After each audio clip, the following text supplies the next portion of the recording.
I have the pleasure of serving as Assistant Dean for Graduate Biomedical Education and Graduate Student Diversity here at Johns Hopkins University School of Medicine. And it is absolutely my distinct pleasure to welcome everyone to today's Equal Access in Science and Medicine event. This lecture is part of a series that was founded by one of our just exceptional student groups here at Hopkins, our Equal Access in Science and Medicine Committee. It is a series that was begun in linkage to prior celebrations of the 30th anniversary of the Americans for Disabilities Act. And this series has become just a remarkable and sustained pillar of a series of activities designed to advance inclusive excellence in our space by featuring the perspectives and journeys of exceptional scientists and clinicians living with disabilities and chronic illness, with tremendous appreciation for the remarkably rich contributions brought to our Hopkins community and to our national and global space. This event epitomizes our appreciation that if we're going to lift up our scientific space to advance our humanity, we have to, with intention, draw in very close the tremendous talent that exists across our human existence in all its remarkable dimensions. I would like to thank all those who've devoted extraordinary amounts of time and energy to bring today's event to us, and more so to inspire us through definitive commitment and action to this precept. I would like to thank all of the sponsors for today's event and this series, including the Biomedical Scholars Association, the Johns Hopkins University Office of Student Disability Services, the Johns Hopkins Disability Health Research Center, the Johns Hopkins Medicine Office of Diversity and Inclusion, the Hopkins School of Medicine Graduate Students Association, the SNMA Minority Association of Pre-Medical Students, the University Health Services Wellness Small Grant Program, the Johns Hopkins Alumni Association, and the Johns Hopkins School of Medicine Office of Graduate Biomedical Education. Putting on an event such as this requires many hours, days, weeks, months of planning and devoted time and effort. And in particular, I want to express our deepest gratitude to the leadership of our Equal Access in Science and Medicine student group, Anna Moya, Nicole Panulo, and Emily Xiao, for their just tireless and unwavering commitment in organizing today's event and lighting up our space in so many different ways across so many different things, for which we're so grateful. I'd also like to express much thanks to Ari Garrison-Dasani and Jasmine Jeffrey and the leadership of our Biomedical Scholars Association for their role in bringing this event to us as well. So it's now my pleasure to hand over the mic, so to speak, to Jasmine Jeffrey, President-elect of our Biomedical Scholars Association, to introduce our esteemed guest speaker for today's event. Thank you, Damani. So I have the pleasure of welcoming Phillip J. Roundtree to present our May lecture. Phillip is a scholar activist who focuses on promoting wellness awareness in marginalized and underrepresented communities. He is founder and CEO of Quantified, an organization dedicated to enhancing the physical, mental, emotional, and spiritual health of individuals as well as organizations. His moving TED Talk titled Black Mental Health Matters has reached over 50,000 viewers. Mr. Roundtree is also the host of the #YouGoodMan podcast, approaching topics related to men's wellness with a lens of both vulnerability and resilience. Because of the positive impacts of telling his story his own way, Mr. Roundtree was also recognized as a 2018 Black Enterprise Magazine Be Modern Man honoree. His transparency about his own journey with depression and anxiety gives a face, voice, and hope to those who have yet to recognize their own strength. So with that, I would like to extend a warm welcome to Mr. Phillip J. Roundtree.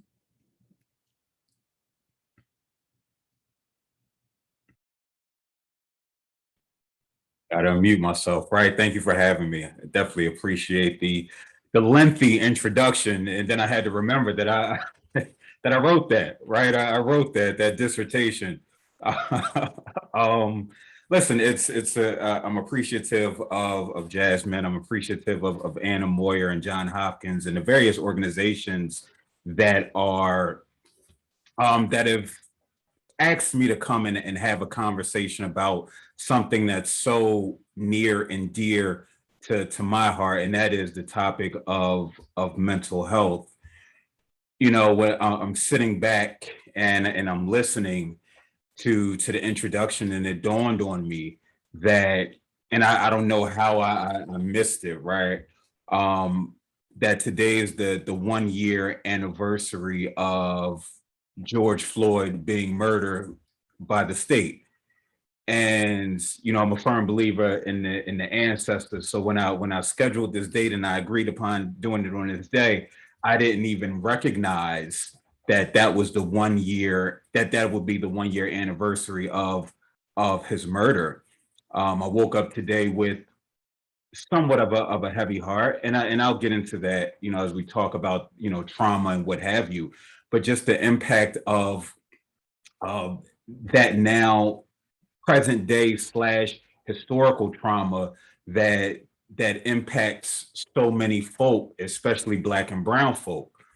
Um, and so I had to dig a little deeper this morning, which, you know, for marginalized and disenfranchised groups, sometimes I feel like it's something that happens on an everyday basis, especially when we talk about those who are trying to navigate not only their regular lives, but we're talking about things like career, we're talking about academia and how and all the other various relationships and spaces that you're asked and have to show up. You know, so it threw me off a little bit when I realized that, hey, you know what, today is the 1 year anniversary. um we're still coping with the pandemic and all of those thoughts, feelings, and emotions that go with that, and how it's just remarkable for how so many of us still show up in spite of, right? Um, because this is, and I think this speaks to just the resilience of people, you know, the resilience of humanity, and why it's super important for us to truly make sure that, you know, we are mentally well. And you'll hear me talk a little bit about language, you know, and why I don't say mental illness, right? Um, so we're gonna get that started. I got that off my chest. So again, I'm appreciative for you all having me here today so we can have this conversation. Just to let you know what we're about to get into, I'm just gonna give you a little bit of background about my experience, my journey in living with mental wellness issues. Also, I have a PowerPoint. I know you're excited for a PowerPoint. Maybe it's just the educator in me, right? No, I hate PowerPoints, but they're so useful, right? They're so useful. They, you know, take up time, right? That's really why you know, educators use them. They take up time, and it helps you not to forget useful content that you want to speak about. So first, a little bit about me. Born and raised in Philadelphia. I have a, you know, bachelor's and master's degree in social work. I have a master's degree in exercise science. I'm currently in my first year doctoral program, attempting to attain a doctorate in social work. So, you know, social work is a career choice for me that's really rooted in not only my experience, but the experiences of others. Outside of that, I'm also a father, right? I'm also a friend. I'm also somebody who likes to play NBA 2K. I'm trying to figure out how to do the Twitch thing, right? I might have to get, you know, one of you younger folk to help me set that up, because I have no idea what I'm doing. I'm also somebody who likes to go to the gym. And you may be asking, why am I identifying all the things that, all the areas that spaces I find myself? And I think that's important when we talk about mental wellness, that we recognize that we're more than the one thing that we're known for, right? So people know me as the mental health guy. I'm the social work guy.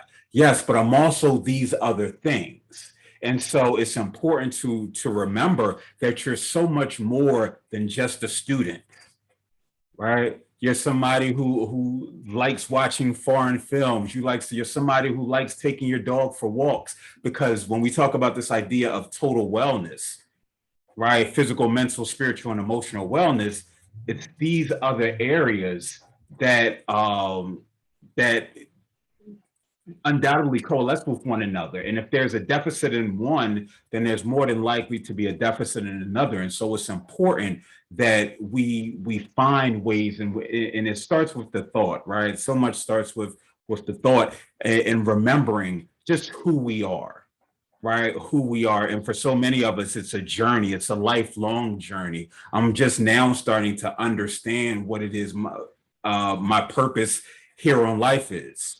Right here in life is, and that's again to advocate for Black and brown folk, this journey towards Black liberation.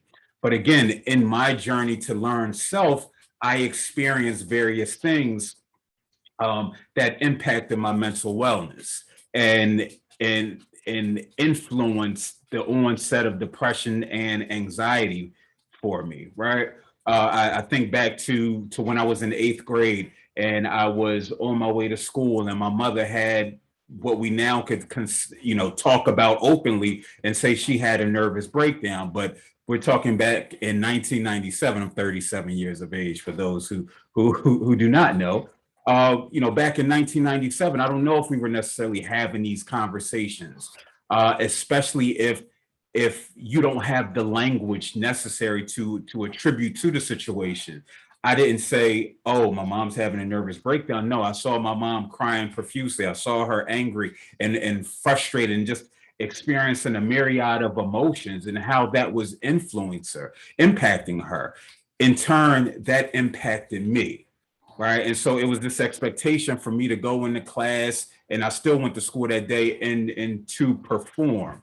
Why? Because if I didn't perform, just like right now, right, there was an expectation for me to come here today and perform, to have this conversation, no matter what's taking place, no matter how I'm impacted by the state-sanctioned murder of George Floyd, no matter how I'm influenced by what it means to be a Black man in America.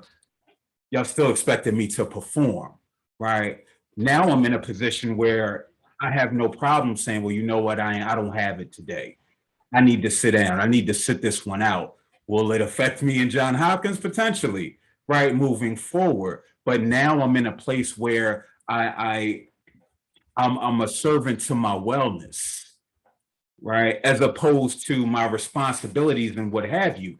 Now, again, we don't all have that luxury, right? We all make choices. We all make decisions. And in that case, in 8th grade, I didn't have a choice. Because if I would have took some weeks off from school or months off from school, I would have been what? I would have been truant. Nobody would have cared about what I experienced, that traumatic experience that, again, impacted how I would show up. If I was angry and I wanted to fight, again, what types of conversations would we have about me? And so when we're talking about engaging with people, whether, no matter, regardless of what our profession is, when we talk about engaging with people, just when we talk about in our day-to-day, we have no idea what somebody just experienced and how that's manifesting itself. For me, I was somebody who was quiet. I kept to myself, right? I internalized those thoughts and feelings and emotions, which caused me to what? As I progressed, I turned to food to help me cope. Right, foot-long cheesesteaks. Philadelphia, the home of the cheesesteak. But never go to Geno's or Pat's. I just want to say that you hear again. Never go to Geno's or Pat's.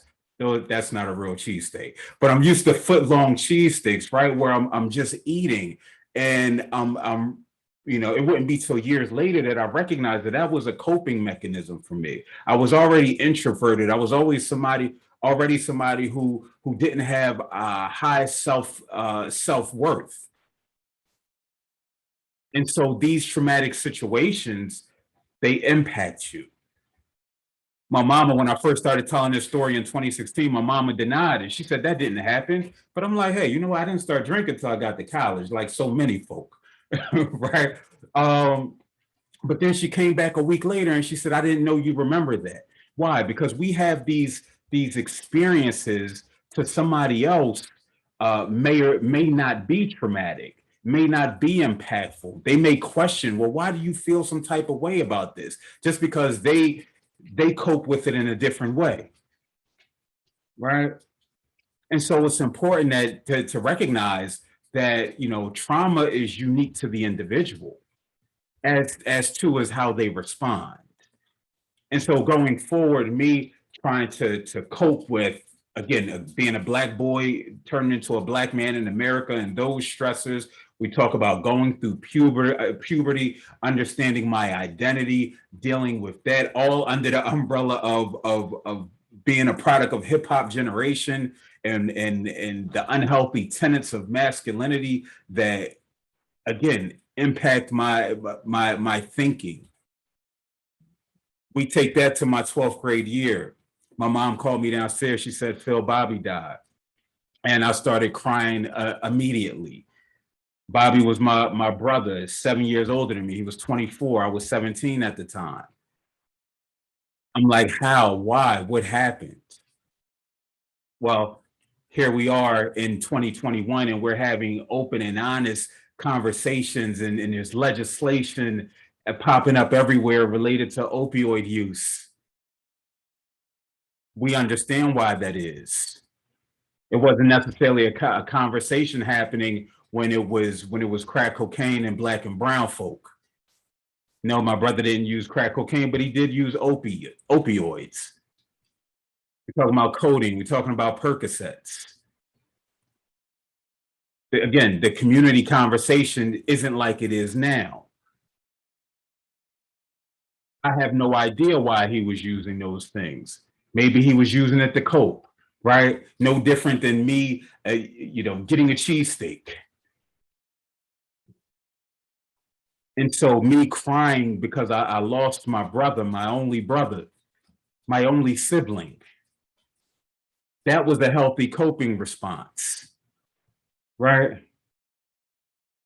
But I went out that night and I got a tattoo that says, rest in peace, Bobby. Because again, I talk about the influence of hip hop, and I wasn't drinking yet, so I couldn't pour out some liquor in his memory. But I could get a rest in peace tattoo. I always talk about, maybe I got it to think that it would help quell the pain that I experienced, that I was experiencing, but it didn't, right? It didn't help me cope. Because I went to school that Monday and immediately got suspended. First out a teacher. Now, to all teachers, we're talking about the computer teacher. Y'all might be a little too young to know what Mavis Beacon is. Typing program. That's all. People say, well, why would you do that? I have no idea. Or maybe I do. When we talk about the impact of traumatic situations, that it's going to manifest itself some way, somehow. It's either going to be in a healthy, adaptive way or in an unhealthy, maladaptive way. And in that setting, that was unhealthy. But again, did anybody reach out to me and say, Phil, hey, I recognize, because back in the day, we used to roll our sleeves up, so you can show off the muscles that none of us had. Again, that was a wild era of dressing, just overall. But nobody said, Phil, did you get therapy for it? Do you need to talk? I don't know what I would have said then. I might have been receptive to it. It might have helped me understand and recognize the importance of processing my emotions in a way that's conducive to my wellness, instead of, again, lashing out and then suppressing it. See, when we talk about Black and brown folk and Black men in particular,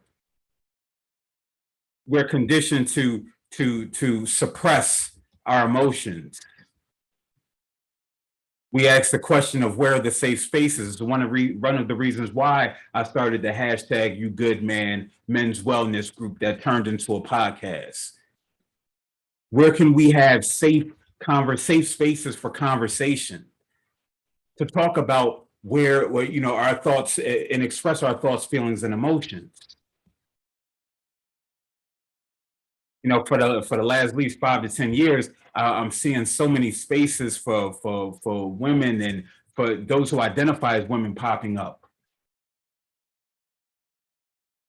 And all we do is we sit and we marvel like, wow, I wish I had that opportunity.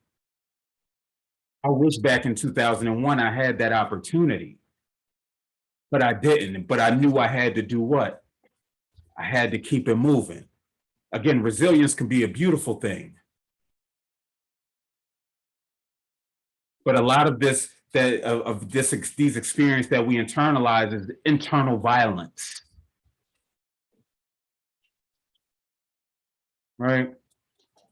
Moving on to my 4 years, my glorious years at Bloomsburg University here in Pennsylvania, which identifies the third and most impactful moment of my journey, my 37 years here. Right? Call it the juice story. Because my record was expunged. You'll be like, wait, what? A record for that? My record was expunged recently, but when I did apply for jobs, and it says, have you been convicted of a crime? I would have to check yes. If it said felony and misdemeanor, I wouldn't have to, right? And then it all started with a cup of juice. And the employers who would read it, when they'd interview me, they always want to inquire. Some might chuckle. And so I say, you know what? It all started with a cup of soda. I was coming from the rec, playing basketball. I went to not the cafeteria, but another place to get me a quick meal. I paid for my food and cup. Emphasis on paid. I went to the drink machine to taste the soda to see if it was watered down. Because why? It's usually watered down. And I heard school police, a female school police officer say, Phil, don't do that again. Ignoring the fact how she ever knew my name, right? But this is what happens when you're, and I don't like to use the term minority, right? I think that's, not representative of folk. I think it's diminishing. But being, one of few Black and brown folk on campus, I'm like, maybe they have a file. Maybe they have a heightened awareness. And this is what happens when you go to a predominantly white institution, right?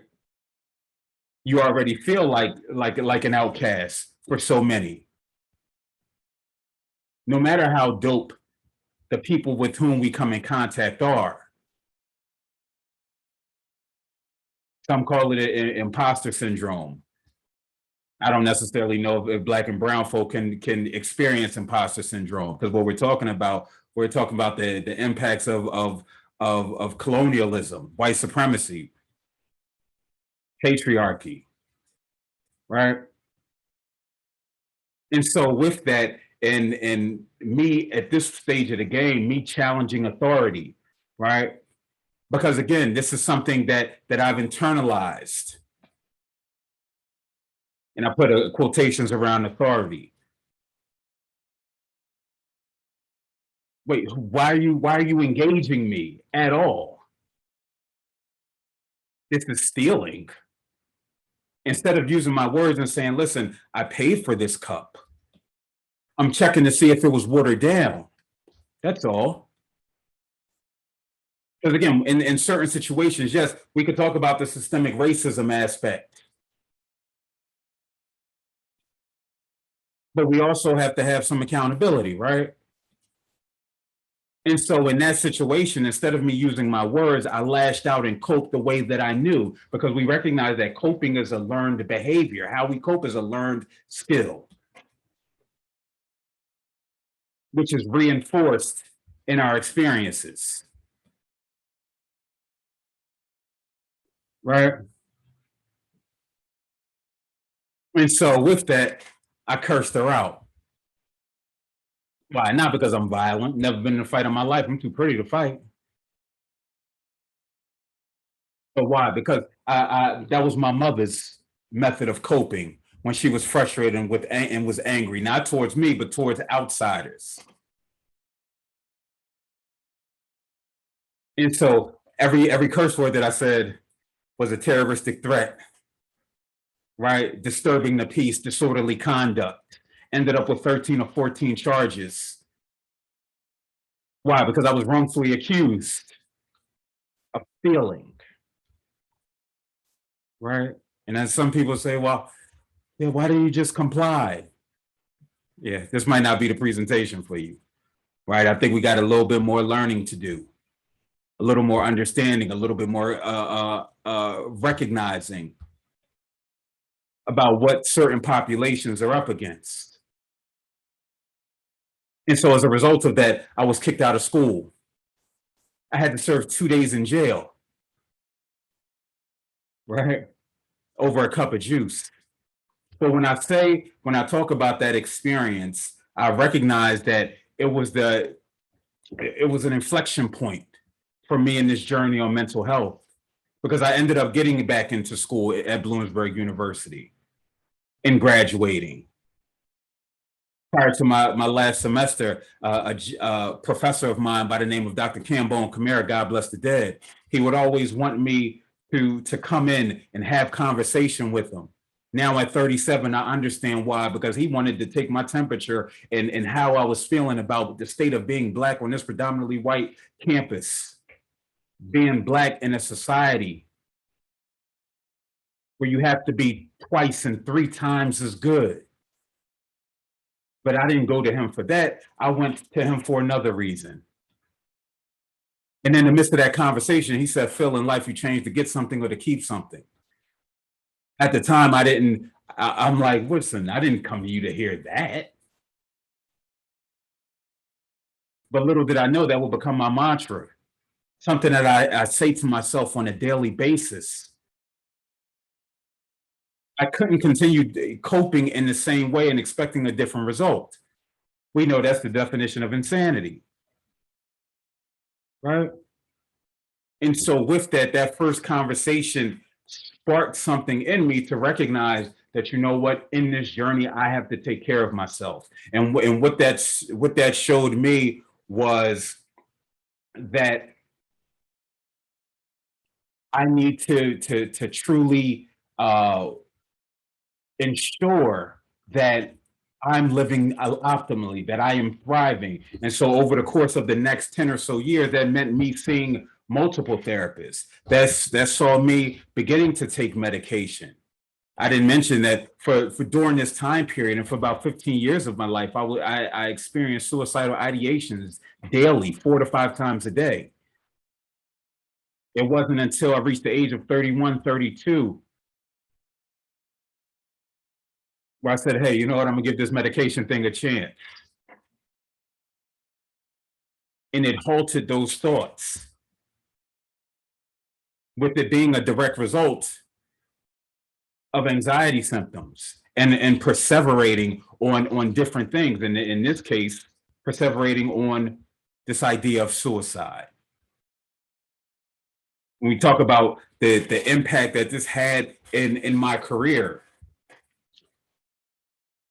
listen, social work is, you're dealing with trauma on a daily basis, no matter the area, unless you're lucky enough to be. I have a friend who works for the Las Vegas Raiders. That might be traumatic in itself, just working for that organization. But when we talk about areas of child welfare, when we talk about areas of behavioral health, when we talk about hospital settings, places that I've worked,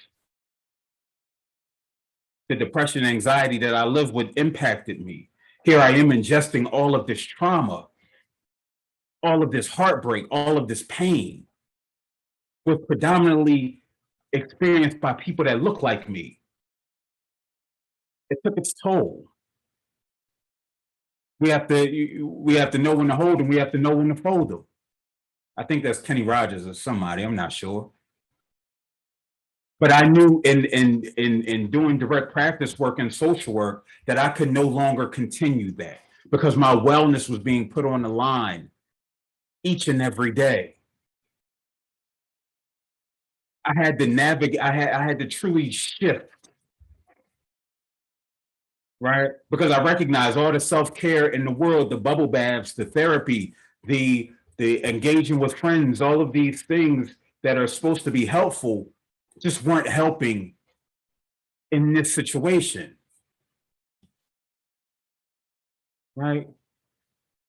Therapy wasn't helping me when I had to go assess child abuse of little Gotti, 5 years old, who was tied up by his adoptive parents, one of them being his maternal uncle and his girlfriend, right?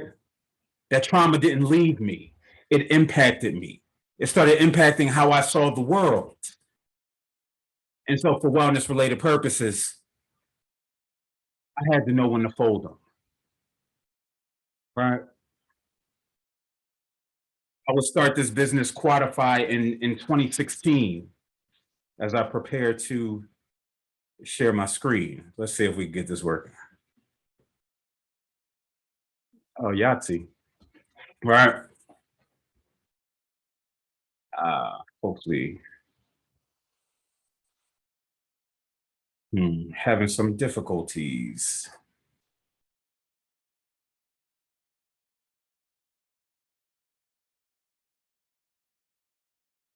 All right, you know what? I'm gonna stop sharing it because I can have this conversation without it. When 2016, and I don't know if you got an opportunity to see this young man that was on the screen. His name was Emmanuel Sloan. His name is Emmanuel Sloan. 17 years of age, here in Philadelphia. In 2016, he died by suicide by jumping in front of a train. And so as I was already on this journey of reevaluating my relationship with social work, hence the reason why I went and got a master's in exercise science, Emmanuel Sloan's suicide happened. And for me, again, that was another inflection point for me to recognize that I need to truly have a conversation about mental health, specifically for Black and brown folk. Why? Because the conversation in America has historically never been about Black and brown folk. We could talk about the mental health systems. We could talk about the current medical model and how they are all inherently racist. In our jobs in these spaces is truly harm reduction.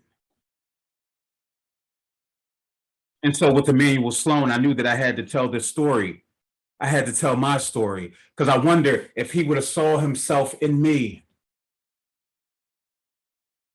But if he had decided to go on another day, would he have decided that whatever he was seeking, that he could have it here? These aren't questions I'll never have the answer to because he's an ancestor now. But the importance of this, the importance of his experience, the importance of this journey, it can't be, it can't be undertold. We owe it to ourselves to tell our story, to be authentic, to be vulnerable. The reason why I don't care about the PowerPoint, why? Because I would rather you feel me than worry about, getting content from these slides. It's Googleable. I don't know if the Google folks have copyrighted that term, but all this information is copywritten. It's not copywritten, it's Googleable. But what's not Googleable is the feelings, the emotions, the vulnerability, the permission that I'm giving you. that we need, the validation of your feelings, whatever your experiences have been. That's what matters.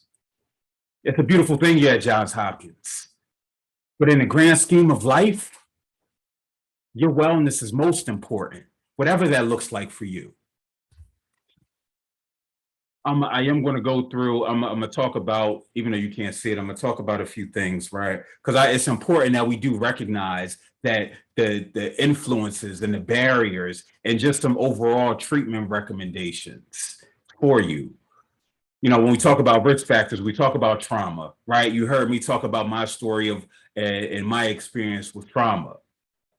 But again, those are my experience, and yes, they can be shared by others, right? Similarities, but there's also differences, right?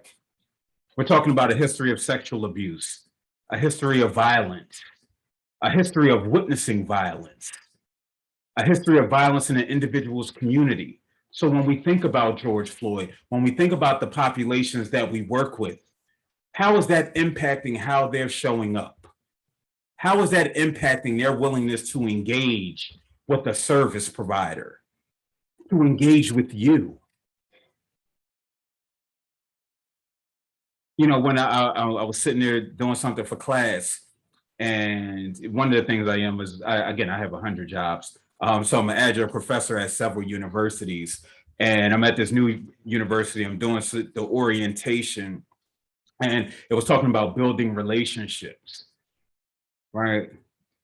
And I talked about how if we think about our educational journey, yes, we have some teachers who are amazing at content delivery, right? But when we think about those impactful professors like Dr. Cambone Camara for me, like Mr. Craig Dobson for me in 8th grade, we think about how he made us feel, right? We think about how these experiences, because that's what we're taking with us. These feelings don't leave us. We just learn how to better navigate them. And so think about what all of these, everything that's influencing, impacting how folk are showing up in this very moment. Everything that it took for you to get here, to hit that join in button. We're all resilient, and we have to honor that. We have to celebrate that. When we talk about socioeconomic factors that influence one's mental health, we talk about job-related stressors. Again, I talked about my career in social work. Job-related stressors. For some of you, you being a student at Johns Hopkins, the job brings stress. Whether you're a newly appointed board member or a newly appointed president.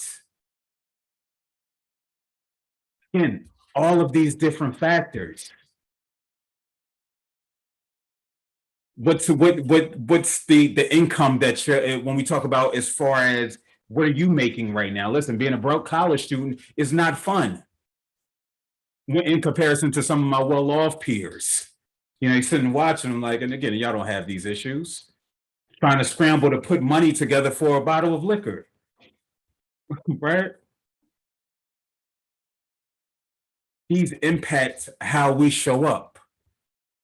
When we talk about additional factors, again, I've talked about how our wellness is intertwined: mental, physical, spiritual, and emotional. So if you have a history of medical problems, that can impact your emotional and mental wellness, your interpersonal relationships. That's why I never undersell the importance of the impact of intimate relationships, familial relationships. I don't believe in this cut it off culture. You just cut people off. Sometimes you just can't cut people off, especially when we're talking about these primary relationships, like family, like some friends. And then we talk about current events. Again, George Floyd, right? When we talk about barriers to treatment and individual barriers, for me, it was just a lack of process familiarity, despite being in a profession. Despite being in a profession as a therapist. Once you realize what the steps are, you're like, nah, no thanks.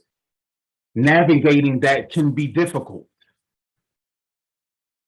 This perception of normal versus crazy. As a society, we're beginning to shift. We're having more conversations on mental health. Again, it's a beautiful thing. But in certain pockets, in certain communities, there's still this perception of normal versus crazy. When we talk about sociocultural barriers, masculinity, the unhealthy tenets of, right? Suppressing our emotions, pursuing the dollar. One of the reasons why, in helping professions like social work, I'm usually the only male, definitely the only Black male throughout my academic career. Why? Because typically men go to business, law. I mean, being a doctor is a helping profession again, but the ceiling for income is much higher, right? That's why you see people like Tom Bilyeu, millionaire who started Quest, get to a point where he says, you know what? I'm not happy. I'm not fulfilled. I need to do something that's mentally and emotionally gratifying, where I feel like I'm truly having an impact. That's him disregarding the tenets of unhealthy masculinity. We talk about Afrocentric cultural values, those spiritual beliefs. I always say, no, whether you believe in Jesus, Muhammad, Allah, Buddha, I don't think they'll be upset with you if you work on your wellness, if you go see a therapist, right? We're talking about doing away with this shame component, because shame doesn't serve us in any capacity. And we talk about historical medical mistrust for certain communities. Hence reason why a lot of Black folks saying, nah, this vaccine, nah, no thank you. It's very real. And we're doing the same thing with formalized therapy, which again, when we talk about these systems, mental health systems are again inherently racist.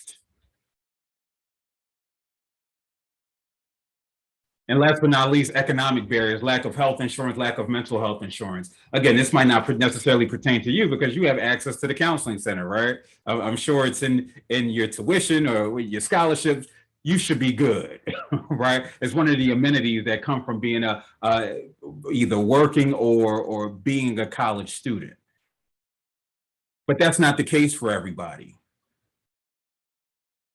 Studies show that 1 in 4 individuals lack mental health insurance, which impacts their ability to seek treatment. I know here in Philadelphia, if you want to go to community mental health route, it's going to be at least 3 to 6 months before you can see somebody. Why? Because they're that overwhelmed. I'm a firm believer in recommendations and not just giving out, talking about barriers and resistance and all of these things, but I'm also a fan of giving solutions, right? Because solutions matter.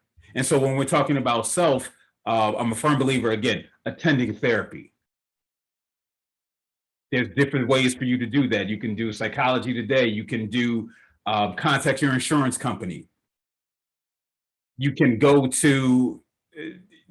contact the Johns Hopkins Counseling Center, right? 24/7, 410-516-8278 and press 1.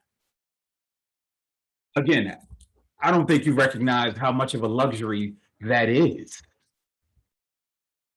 Because I've been in community mental health for a long time now, and these systems are overwhelmed. And so if you have the opportunity within this space to even just have a conversation with somebody, that's a beautiful thing, right? When we talk about learning healthy coping strategies, we talk about journaling, engaging with nature, spending time with family and friends, Listen, these are all ways to add value to your life. Because why? We deserve it, right? We deserve to be able to thrive and not just live. And when we're talking about supporting others, talking less and listening more, asking the hard questions. Friends of mine know not to play, and man, I feel like killing myself. My first thing is, do you have a plan? Like, oh, Phil, here you go on that mental health job. No, because this is serious.